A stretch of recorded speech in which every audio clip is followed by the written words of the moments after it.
محترم سامعین کرام، مشکوٰۃ شریف میں حضرت ابن مسعود رضی اللہ تعالیٰ عنہ سے روایت ہے، اور نبی کریم صلی اللہ علیہ وسلم سے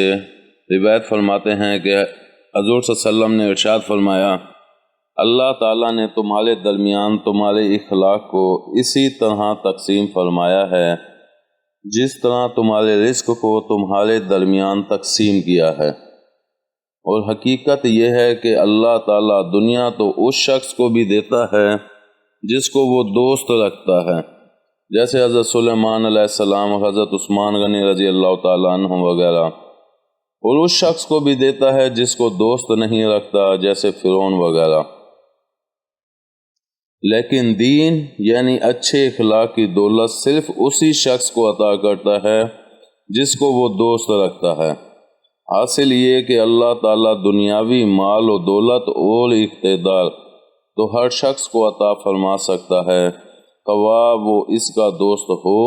یا نہ ہو، لیکن اچھے اخلاق و احوال کی نعمت کا مستحق صرف وہی شخص ہے جو محبوب خدا بندی ہو۔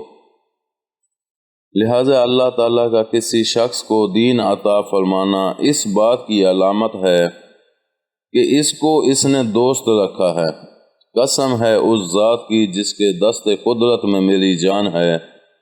کوئی بندہ اس وقت تک کامل مسلمان نہیں ہوتا جب تک کہ اس کا دل اور زبان مسلمان نہ ہو، اور کوئی بندہ اس وقت تک کامل مومن نہیں ہوتا جب تک کہ اس کا پڑوسی اس کے شر سے محفوظ و مامون نہ ہو۔ تشریح میں محدثین لکھتے ہیں، دل کا اسلام تو یہ ہے کہ اس کے باطل عقائد و نظریات سے پاک رکھا جائے، اور زبان کا اسلام یہ ہے کہ اس کو لا یعنی باتوں سے محفوظ رکھا جائے۔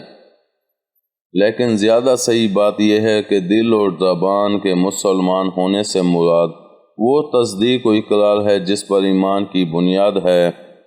اور اس کے ذریعے گویا اس طرف اشارہ مقصود ہے کہ ظاہر و باطن کا ایک ہونا کمال ایمان و اسلام کی دلیل ہے،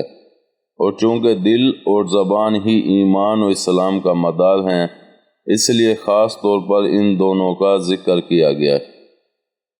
امید ہے آپ کو ہماری یہ ویڈیو پسند آئی ہوگی۔ پسند آنے کی صورت میں لائک کریں، کمنٹ کریں اور شیئر کرنا مت بھولیں۔ ملتے ہیں اگلی ویڈیو تک، اللہ حافظ۔